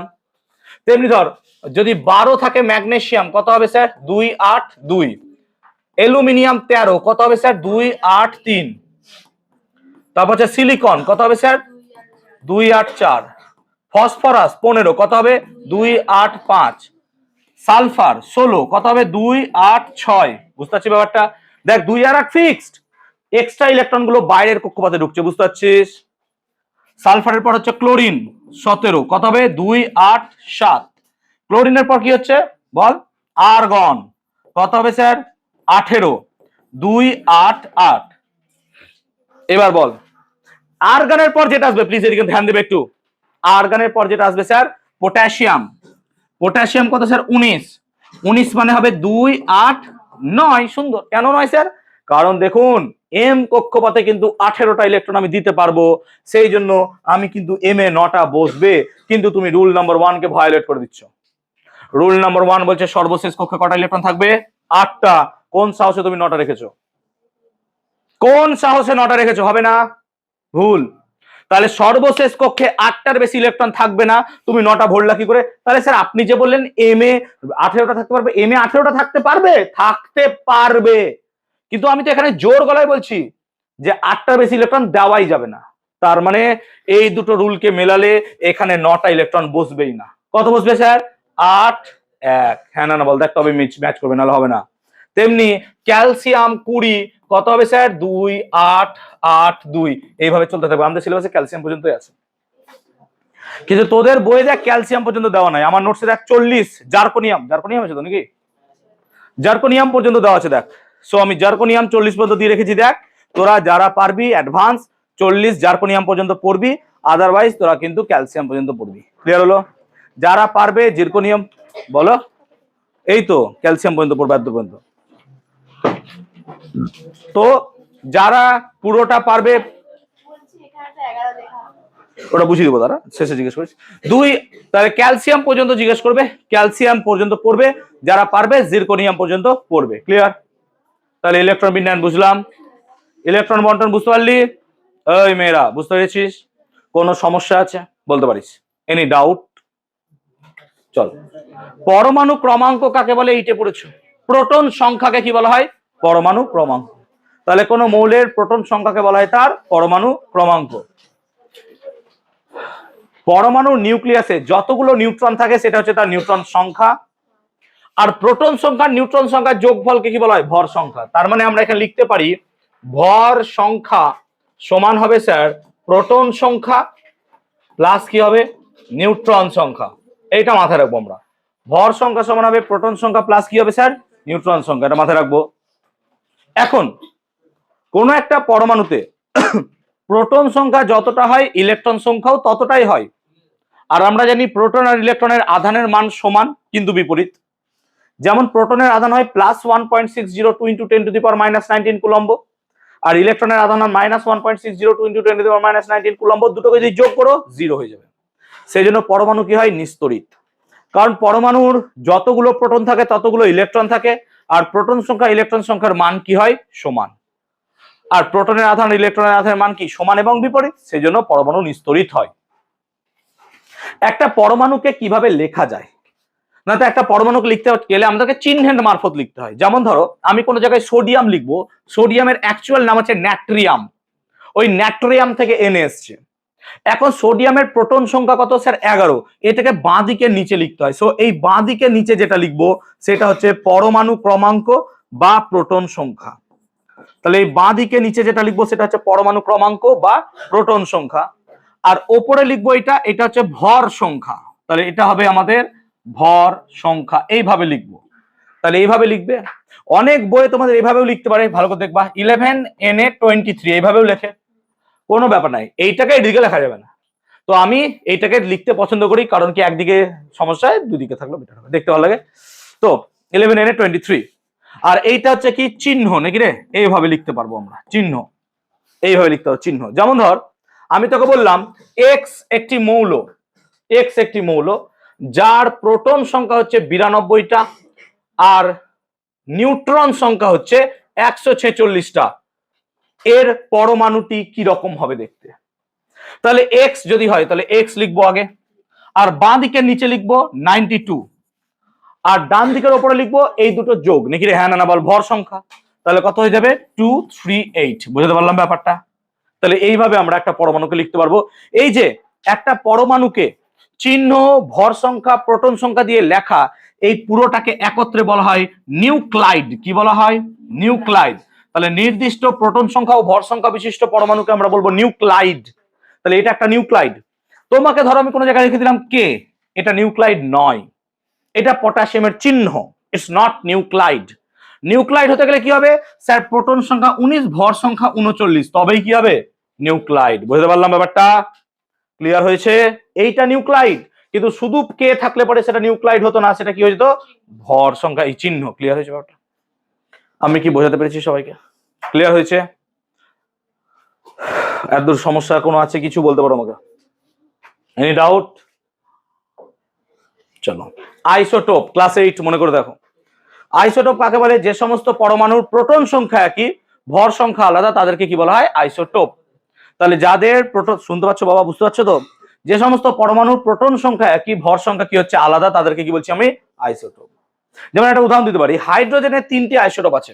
দেখো, হাইড্রোজেনের যদি আইসোটোপ দেখতে চাও, তাহলে প্রথম আইসোটোপটার নাম হচ্ছে প্রোটিয়াম। এইভাবে মনে রাখবি, প্রোটিয়াম। এটা চিহ্ন হচ্ছে 1H1, 1H1। সেকেন্ডটার নাম হচ্ছে ডয়টেরিয়াম বা ডিউটেরিয়াম। যে বইয়ে যা আছে তাই লিখবি, ডিউটেরিয়াম বা ডয়টেরিয়াম। ডয়টেরিয়াম হচ্ছে 1H2। আর তারপরেরটা হচ্ছে ট্রিশিয়াম বা ট্রিটিয়াম। ট্রিশিয়াম বা ট্রিটিয়াম, এটা হচ্ছে 1H3। মাথায় রাখবি এটা হচ্ছে তেজস্ক্রিয়, এটা হচ্ছে তেজস্ক্রিয়। তাহলে ট্রিশিয়ামটা মাথায় রাখবি তেজস্ক্রিয় হয়, ঠিক আছে, রেডিও অ্যাক্টিভ। এদের মধ্যে থেকে দেখ, যেটা প্রোটিয়াম আছে, প্রোটিয়ামের ভর সংখ্যা কত স্যার? 1। আর প্রোটন সংখ্যা কত? 1। তুই যদি এখান থেকে নিউট্রন সংখ্যা বার করতে চাস, তাহলে নিউট্রন সংখ্যা দেখ 0 দাঁড়ায়। তার মানে সমাজে এরকম একজন পরমাণু আছে যার কোনো নিউট্রন সংখ্যা নাই, অর্থাৎ এর নিউট্রন সংখ্যা 0। এই কোশ্চেনটা পরীক্ষায় দেয়, নিউট্রন বিহীন একটি পরমাণুর নাম লেখো। তখন হাইড্রোজেন লিখলে নাম্বার পাবা না, প্রোটিয়াম লিখে, কেন? এগুলো সবই হাইড্রোজেন, তাই তোমাকে প্রোটিয়াম লিখতে হবে। প্রোটিয়ামের আর একটা নাম হচ্ছে সাধারণ হাইড্রোজেন। সাধারণ হাইড্রোজেন, এই দুটো তুমি লিখতে পারো, সাধারণ কথাটা লিখতে হবে। তাহলে নিউট্রন বিহীন একটি পরমাণুর নাম হবে প্রোটিয়াম অথবা সাধারণ হাইড্রোজেন। ক্লিয়ার হয়েছে? যেমন ধরো, ক্লোরিনের 2টি আইসোটোপ আছে। ক্লোরিনের একটা হচ্ছে Cl1735, একটা হচ্ছে 17Cl37। এই দুটো আইসোটোপ আছে, যাদের প্রোটন সংখ্যা একই হয়, ভর সংখ্যা আলাদা, তাদেরকে কি বলা হয়? আইসোটোপ। টোপ প্রোটন, এইভাবে মাথায় রাখবে। প আছে প্রোটন, তাহলে প্রোটন সংখ্যা একই, ভর সংখ্যা আলাদা, আইসোটোপ। দেখো, আইসোটোপের প্রোটন সংখ্যা একই হয়। আর একটা কথা মাথায় রাখবে, যে কোনো মৌলের রাসায়নিক ধর্ম তার প্রোটন সংখ্যার উপর নির্ভর করে। তার মানে তোমার প্রোটন সংখ্যার উপর নির্ভর করবে তোমার রাসায়নিক ধর্ম। তাহলে কোন মৌলের রাসায়নিক ধর্ম নির্ভর করছে কার উপর স্যার? প্রোটন সংখ্যার উপর। এটা কে প্রকাশ করেছিলেন? বিজ্ঞানী মোজলে। বিজ্ঞানী মোজলে, বিজ্ঞানী মোজলে এটা প্রথম বলেছিলেন এক্স রে পরীক্ষার দ্বারা, যে বিভিন্ন মৌলের প্রোটন সংখ্যা তার রাসায়নিক ধর্মের জন্য দায়ী। এখন দেখ, আইসোটোপ গুলোর ভর সংখ্যা আলাদা হলেও তাদের প্রোটন সংখ্যা কি আছে? একই। তাহলে আইসোটোপ গুলোর রাসায়নিক ধর্মে কি হবে? সেম হবে। হ্যাঁ না বল? এই কোশ্চেনটা প্রায় স্কুল দেয়, আইসোটোপ গুলোর রাসায়নিক ধর্ম এক হয় কেন? কারণ আইসোটোপ গুলোর প্রোটন সংখ্যা সেম। আর আমরা জানি কোন মৌলের রাসায়নিক ধর্ম নির্ভর করে কার উপর? প্রোটন সংখ্যার উপর। যেহেতু প্রোটন সংখ্যা সেম, তাই তাদের রাসায়নিক ধর্ম কি হবে? সেম। বুঝতে পারছি ব্যাপারটা? তাহলে আইসোটোপদের রাসায়নিক ধর্ম এক হয় কেন? কারণ আইসোটোপ গুলোর প্রোটন সংখ্যা কি হয়? সেম। আর আমরা জানি রাসায়নিক ধর্ম কার উপর নির্ভর করে? প্রোটন সংখ্যার উপর নির্ভর করে। সেই জন্য প্রোটন সংখ্যা যেহেতু এক, আইসোটোপ গুলোর রাসায়নিক ধর্ম কি হবে? এক। বুঝতে পারলাম? আইসোটোন, যে সমস্ত পরমাণুর নিউট্রন সংখ্যা সমান তাদেরকে বলা হয় আইসোটোন। উদাহরণ দিচ্ছি দেখো, যেমন ধরো 15p31। আর একটা উদাহরণ নাও, 16s32। এরকম দুটো। দেবর সাথে হাসছে কেন? কি ব্যাপার? আমার মুখটা এরকম হাসি হাসি নাকি? হ্যাঁ, আপনার না অন্য করার মানে? আমার মুখ হাসি হাসি নয় ভাই, আমি খুব গম্ভীর পাবলিক এমনিতেই। ঠিক আছে, থাক থাক, গভীরে যাওয়ার দরকার নাই। তো ফসফরাসে দেখো, প্রোটন সংখ্যা 15 আর ভর সংখ্যা কত? 31। তাহলে এখান থেকে যদি নিউট্রন সংখ্যা বার করতে চাও তুমি, কত হবে? তাহলে 31 থেকে 15 বাদ দিলে কত হবে? 16। আরে স্পন্দন শিলাসনি আজকে কোথায় গেছে ও? পিকনিক? কার পিকনিক? ও অঙ্ক স্যার, ঠিক আছে ঠিক আছে, তাহলে করো করো, এনজয় করো। n সমান 16। তাহলে তাহলে আইসোটোন কাকে বলে? যে সমস্ত পরমাণুর নিউট্রন সংখ্যা সমান তাদেরকে বলা হয় আইসোটোন। এবার দেখো, 15 হচ্ছে প্রোটন সংখ্যা, 31 হচ্ছে ভর সংখ্যা। তাহলে 31 থেকে 15 বাদ দিলে 16, তাহলে নিউট্রন সংখ্যা 16। আবার এখানে দেখো নিউট্রন সংখ্যা কত হবে স্যার? 32 - 16, তাহলে কত হবে স্যার? 16। দেখো দুটো নিউট্রন সংখ্যা সেম। তো যাদের নিউট্রন সংখ্যা সেম তারা কি হবে স্যার আইসোটোন, যাদের নিউট্রন সংখ্যা সমান তাদের কি হবে আইসোটোন। ক্লিয়ার হলো বাবু? বুঝতে পারছিস অঙ্কিতা? শুনছিস তো মনা? চল এবার হচ্ছে আইসোবার। আইসোবার মানে ভর। আইসোবার কাকে বলে? যাদের ভর সংখ্যা সমান তাদেরকে বলা হয় আইসোবার। যাদের ভর সংখ্যা সমান হয় তাদেরকে কি বলা হয়? আইসোবার। যেমন ধরো 18Ar40 আর 20Ca40, দেখো দুটোর প্রোটন সংখ্যা আলাদা কিন্তু ভর সংখ্যা একই। যাদের ভর সংখ্যা একই তাদেরকে কি বলবা? আইসোবার। তাহলে যাদের ভর সংখ্যা একই হবে তাদেরকে কি বলবো? আইসোবার। যাদের নিউট্রন সংখ্যা সমান আইসোটোন, যাদের প্রোটন সংখ্যা সমান বলো বলো বলো আইসোটোপ। কি অবস্থা, কতবার বকবো আমি? তাহলে প্রোটন সংখ্যা সমান, দেখো প্রত্যেকটা গল্প শোনো, দেখো আইসোটোপ ভুলে যেও না ভাই। আইসোটোপ শেষে প আছে, প মানে প্রোটন। আইসোটোন, টোনের শেষে ন আছে নিউট্রন। আর আইসোবার, বারের শেষে র আছে ভর। এই দেখো এইভাবে মনে রাখো, ঠিক আছে? এবার মনে থাকবে। দেখো তাও গল্প করছে, তোমার জন্য এটা বোঝালাম বাবা। শুনলা? কিছু শুনলা না। তাহলে আইসোটোপে প আছে প্রোটন, আইসোটোনে ন আছে নিউট্রন, আইসোবারে বার আছে ভর। বাদ এই দুটো মনে থাকলে বাকিটা তো আইসোবারই হবে নাকি? হ্যাঁ না বলো? তাহলে যাদের প্রোটন সংখ্যা সেম আইসোটোপ, নিউট্রন সংখ্যা সেম আইসোটোন, আর ভর সংখ্যা সেম আইসোটোপের রাসায়নিক ধর্ম এক হয় কেন বুঝিয়ে দিলাম, হ্যাঁ না বলবে? তাহলে আইসোটোপের রাসায়নিক ধর্ম এক হয় কেন একটু আগে বোঝালাম, কারণ তাদের প্রোটন সংখ্যা কি হয় স্যার? সেম। প্রোটন সংখ্যা যেহেতু সেম সেই কারণে তাদের রাসায়নিক ধর্মটাও সেম হয়, কারণ কোন পদার্থের রাসায়নিক ধর্ম নির্ভর করে কার উপর? প্রোটন সংখ্যার উপর। ক্লিয়ার? বুঝতে পেরেছি? চলো আইসো ইলেকট্রনিক কাকে বলে? ইলেকট্রনিক, ইলেকট্রনিক মানে ইলেকট্রন। তাহলে যাদের ইলেকট্রন সংখ্যা একই তাদেরকে বলা হয় আইসো ইলেকট্রনিক। তাহলে যে সমস্ত পরমাণু বা আয়নের ইলেকট্রন সংখ্যা সেম সেম তাদেরকে বলবো আইসো ইলেকট্রনিক। উদাহরণ দিচ্ছি দেখ, যেমন ধর নিয়ন, নিয়নের ইলেকট্রন আছে 10টা। প্লিজ শুনবে, নিয়নের ইলেকট্রন আছে 10টা। আমরা যদি F- ফ্লুরাইড আয়ন নিই সেখানেও কিন্তু 10টা ইলেকট্রন। আবার যদি আমরা Na+ সোডিয়াম প্লাস নিই সেখানেও 10টা ইলেকট্রন। আমরা যদি O2- নিই সেখানেও কিন্তু 10টা ইলেকট্রন। দেখ প্রত্যেকটা ক্ষেত্রে 10টা করে ইলেকট্রন আছে। নিয়নে আছে 10টা ইলেকট্রন।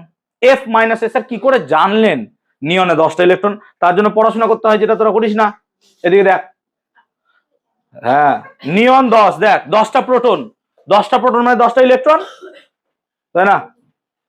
চ তো এই F- 10টা ইলেকট্রন। তাহলে এই সমস্ত জায়গায় সমস্ত ক্ষেত্রে 10টা করে একই ইলেকট্রন যাদের থাকবে তাদেরকে বলবো আইসো ইলেকট্রনিক। যাদের মধ্যে একই ইলেকট্রন থাকবে তাদেরকে বলা হবে আইসো ইলেকট্রনিক। ক্লিয়ার হয়েছে? তাহলে আইসো ইলেকট্রনিক বোঝাতে পারলাম। এবার হয়তো আমাদের নর্মাল স্কুলে এতদূর পড়াশোনা করলে চলে যেত, কিন্তু কিছু কিছু স্কুলে এই সমস্ত কোশ্চেন দেয়। কোশ্চেনগুলো দেখলে স্কুল থেকে স্কেল হয়ে যাচ্ছে। আইসো স্টার, প্লিজ একটু শুনবে, প্লিজ একটু শুনবে। আইসো স্টার কাকে বলে? আইসোস্টারের ডেফিনিশনটা হচ্ছে যে সমস্ত পরমাণু বা অনুই ধরো, যে সমস্ত অণুর মধ্যে পরমাণুর সংখ্যা আর ইলেকট্রন সংখ্যা সমান তাদেরকে বলবো আমরা আইসোস্টার। তাহলে যাদের মধ্যে পরমাণুর সংখ্যা আর ইলেকট্রন সংখ্যা সমান তাদেরকে বলবো আমরা কি? আইসোস্টার। উদাহরণ দিচ্ছি দেখ, দেখ Cl2, ভালো করে তাকাবি, Cl2 তে কটা পরমাণু আছে স্যার? Cl দুটো, হ্যাঁ না বল? আবার দেখ FeO, ভালো করে শুনবি, FeO তে কটা পরমাণু আছে স্যার? Fe আর O, দেখ দুটোতেই দুটো দুটো করে পরমাণু আছে। তাহলে Cl2 আর Fe দুটোতেই পরমাণুর সংখ্যা 2 স্যার। আর Cl2 তে ইলেকট্রন কটা আছে? একটা Cl মানে 17টা ইলেকট্রন, একটা Cl মানে 17টা। তাহলে দুটো ক্লোরিন মানে কটা ইলেকট্রন? 34, এই দেখ 34টা ইলেকট্রন। তেমনি Fe এর ইলেকট্রন হচ্ছে 26 আর O এর ইলেকট্রন হচ্ছে 8, যোগ করলে কত হয়? 34। তাহলে তুই দেখ Cl2 আর FeO এর মধ্যে, Cl2 আর FeO দুটোতেই আমার পরমাণুর সংখ্যা 2 2 করে আছে আর ইলেকট্রন সংখ্যা 34 34 করে আছে। সেই জন্য এরা পরস্পরের কি হবে? আইসোস্টার। তাহলে যাদের মধ্যে পরমাণুর সংখ্যা সেম আর কি হবে? ইলেকট্রন সংখ্যা সেম, তাদেরকে পরস্পরের কি বলবো আমরা? আইসোস্টার। ক্লিয়ার হয়েছে ব্যাপারটা? আইসো ডায়াফারও আছে। আইসো ডায়াফার কাকে বলে? প্লিজ শুনবে একটু। দেখো যে সকল মৌলের পরমাণুর নিউক্লিয়াসের ভেতরে থাকা প্রোটন নিউট্রনের পার্থক্য সমান, প্রোটন নিউট্রনের পার্থক্যটা সমান, তাদেরকে বলা হয় কি আইসোডায়াফার। উদাহরণ দিচ্ছি দেখ, ধর আমার কাছে সোডিয়াম আছে, প্লিজ তাকাবে, বল সোডিয়ামের ক্ষেত্রে প্রোটন কটা আছে স্যার 11টা, আর নিউট্রন কটা আছে স্যার 12টা। কি করে 23 - 11, হ্যাঁ না বল। তাহলে স্যার এখানে প্রোটন আছে 11টা, নিউট্রন আছে 12টা, পার্থক্য কত স্যার 1, হ্যাঁ না বল। বুঝতে পারলাম ব্যাপারটা। আবার দেখ ফসফরাস 1531 যদি নি, তাহলে সেক্ষেত্রে দেখ প্রোটন আছে 15টা আর নিউট্রন কটা হবে স্যার 16টা, হ্যাঁ না বল। এদেরও পার্থক্য কত স্যার 1। দেখ ফসফরাস আর সোডিয়াম পরস্পরের হবে আইসোডায়াফার, হ্যাঁ না বল। কেন? তাদের নিউট্রন আর প্রোটনের পার্থক্যটা কি হয়ে যাচ্ছে সেম। বুঝতে পারলি? তাহলে যে সমস্ত পরমাণুর প্রোটন ও নিউট্রন সংখ্যার পার্থক্য সেম তাদেরকে বলবো আইসোডায়াফার। যদি মাথার উপর দিয়ে খুব যায় এইটাকে আর এটাকে বাদ রাখতে পারো, কিন্তু যারা মিশন আছো খবরদার বাদ রাখবে না। যদি মনে হয় যে এই দুটো পড়তে গেলে স্যার এগুলো সব হারিয়ে যাবে, আমার এগুলো সব হারাবে, বাদ দাও, এটাকে হারাও, ওইগুলোকে হারিও না। এগুলো নাও আসতে পারে, কিন্তু বোর্ডের তত্ত্ব তোমার পরীক্ষা আসবে, কারণ সিলেবাসে আছে। ক্লিয়ার? তো যদি কারণ মনে হয় আইসোডায়াফার আইসোস্টার খুব টাফ হয়ে যাচ্ছে, মুখস্থ করতে পারবো না, you can leave it. But simple একটা কথা, যে সমস্ত পরমাণুর প্রোটন আর নিউট্রন সংখ্যার পার্থক্য সমান তাদেরকে বলা আইসো। আর কি এইটুকু মনে রাখতে পারবো না? চলো।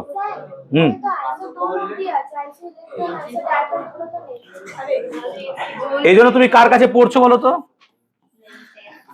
এই দেখো, এই নামটা মনে রাখবা, হ্যাঁ। বইয়ে যা পড়াবে তার থেকে একটু বেশি তো পড়াবো ভাই, এইটুকু তো আমার উপর বিশ্বাস রাখতে হবে। বইয়ে নেই অত, বইয়ে আইসোটোপ আইসোটোন আইসোবার আছে, আইসো ইলেকট্রনিকও নাই, আইসো স্টারও নাই, আইসো ডায়াফারও নাই, মিরর নিউক্লাই নাই, কিচ্ছু নাই। আমার নোটস সব দেওয়া আছে, তাই না? সেই জন্য টাকা দিচ্ছ, ইউ আর পেইং মি। চলো বুঝতে পারলাম। আচ্ছা নিউক্লাইড কি একটু আগে বুঝিয়ে দিলাম। যেমন সোডিয়াম, এটা কি নিউক্লাইড? না স্যার এটা নিউক্লাইড নয়, কিন্তু আমি 11 আর 23 বসিয়ে দিলে এটা কি হয়ে যাবে স্যার নিউক্লাইড, হ্যাঁ না বলবে। এটা কি বোঝালাম একটু আগে?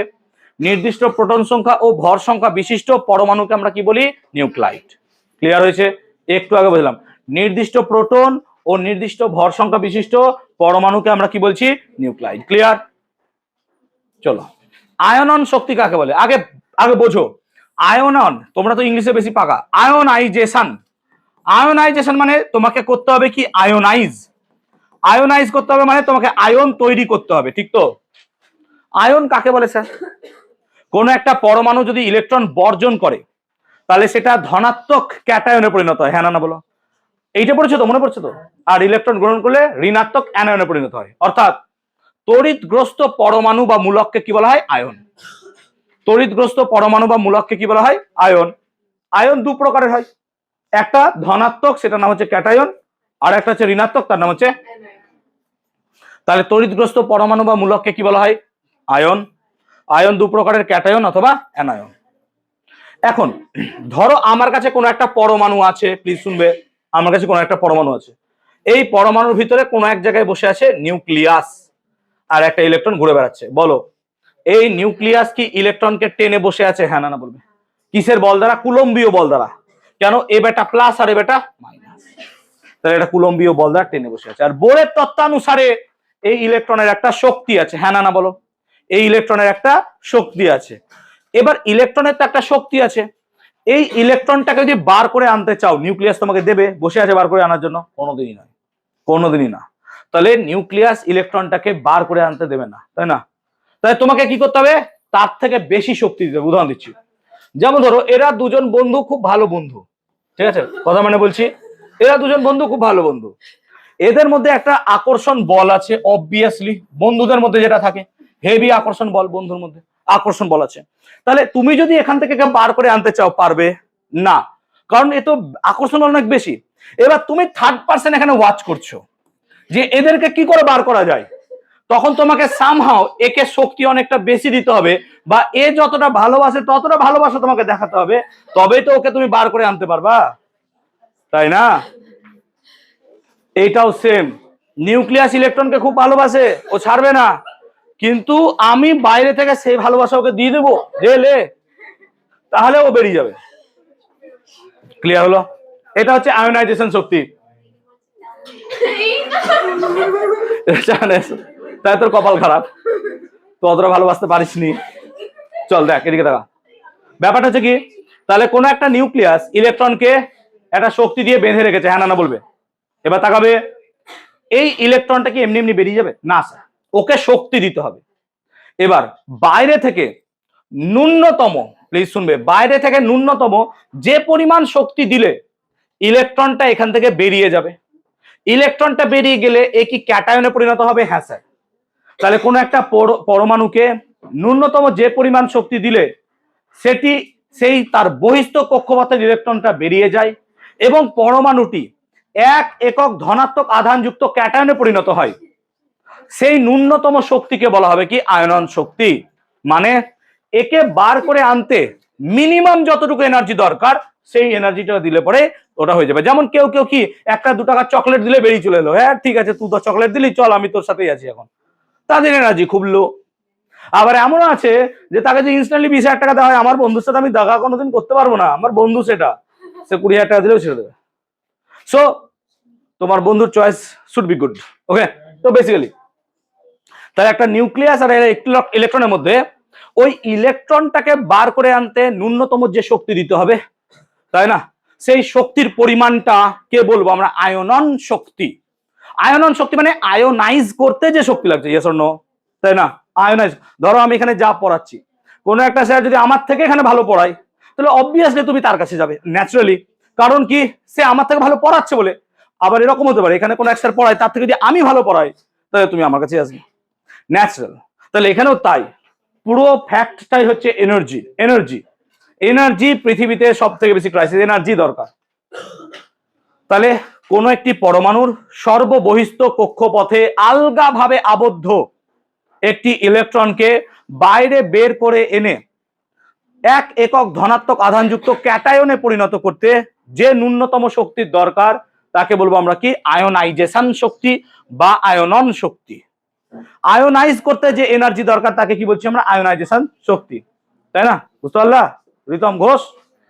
তাহলে আয়োনাইজ করতে যে শক্তি দরকার তাকে বলছি আমরা আয়োনাইজেশন শক্তি বা আয়োনাইজেশন এনার্জি। ক্লিয়ার হলো ব্যাপারটা, বুঝতে পেরেছি? ওকে। বোর বাড়ি তত্ত্ব কি? যারা বর্ণনগর মিশনে পড়ছো বা দেখছো ভিডিও, এটা কিন্তু মিশনে এসছে কোশ্চেনটা, হ্যাঁ, বোর বাড়ি তত্ত্ব। বা তোমরা শুনে নাও, তোমাদেরও তো দিতে পারে বোর বাড়ি তত্ত্ব বা বোর বাড়ি স্কিম। শোনো, আমরা একটা 2n স্কয়ার কথাটা লিখেছিলাম না, ওইটাই হচ্ছে বোর বাড়ি স্কিম। মানে কোন একটি কক্ষপথে সর্বাধিক কটা ইলেকট্রন থাকতে পারে সেটা একটা বিশেষ সূত্রের দ্বারা জানা যায়, সেটা কত 2n স্কয়ার। এটাকে বলা হয় বোর বাড়ি তত্ত্ব, এটাকে বলা হয় বোর বাড়ি তত্ত্ব। বাবু আমি কি বেশি পড়ে দিচ্ছি? তোমার বিরক্ত লাগছে বলো আমি বেশি পড়ে দিচ্ছি বলে? তো হঠাৎ বলে উঠছে স্যার এটা তো নাই আমাদের বইয়ে। আচ্ছা বেশি পড়বে না কম পড়ালে ভালো?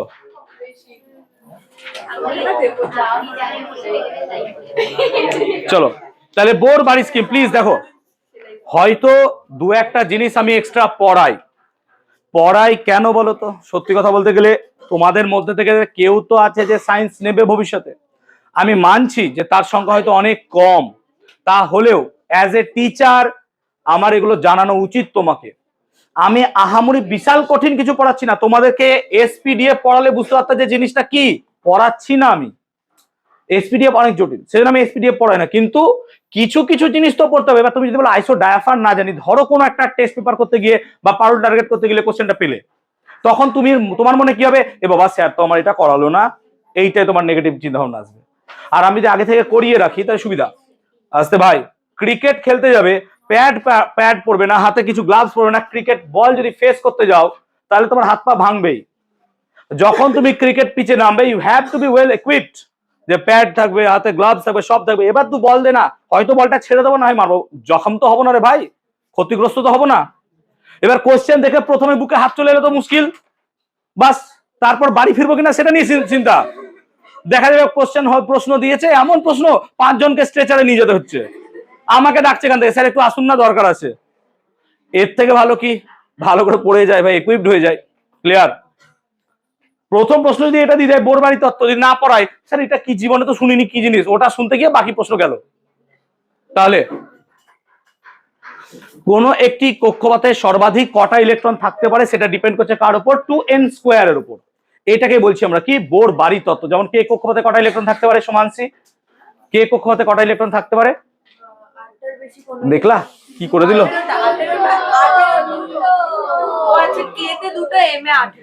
কে কক্ষপথে দুটো, এল এ 8টা, এম এ কটা 18টা, এন এ কটা 32টা। মনে পড়ছে একটু আগে করালাম। তাহলে এগুলো মনে রাখতে হবে না, মনে রাখতে হবে। ক্লিয়ার হয়েছে? তাহলে বোর বাড়ি তত্ত্ব। এরা কোশ্চেন আছে, একটু দেখবো কোশ্চেনটা প্লিজ।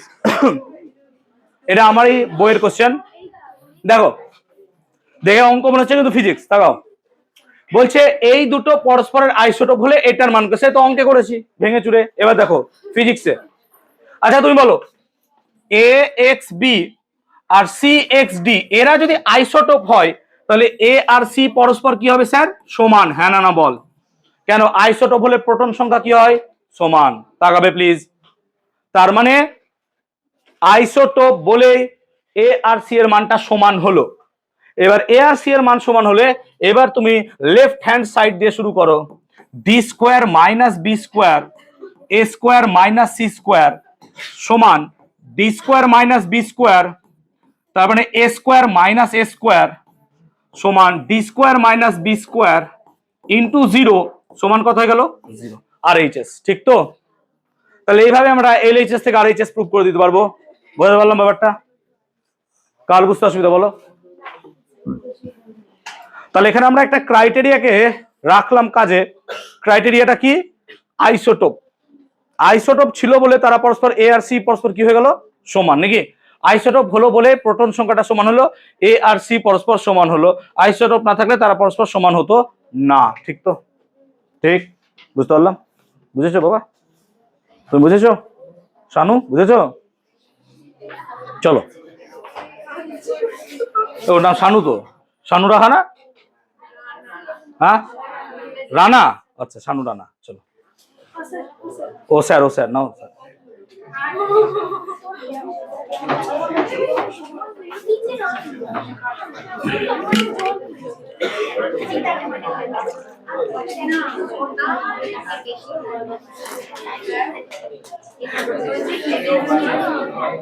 এই আস্তে বলো। বন্দনা না বাবা, যাবো ওইদিকে। এই আস্তে,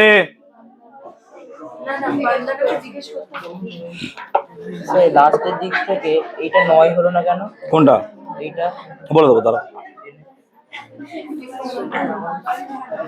চলো, এত ক্লিয়ার? ক্লিয়ার দূর? চলো, ক্লোরিনের পারমাণবিক গুরুত্ব ভগ্নাংশ হয় কেন? এবার দেখো পারমাণবিক গুরুত্ব ভগ্নাংশ হয় কেন।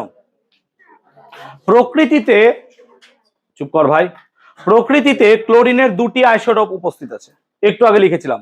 একটা হচ্ছে Cl35 আর একটা হচ্ছে Cl37। তাহলে দুটি আইসোটোপ উপস্থিত, একটা হচ্ছে Cl35 আর একটা হচ্ছে Cl35 and Cl37।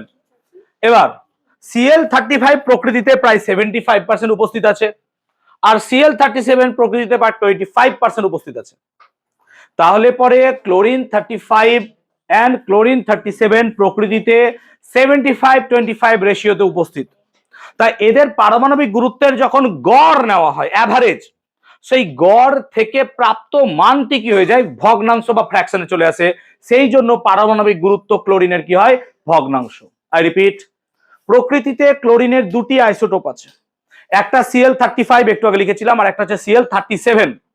এবার এই দুটি আইসোটোপ প্রকৃতিতে 75 আর 25% রূপে আছে।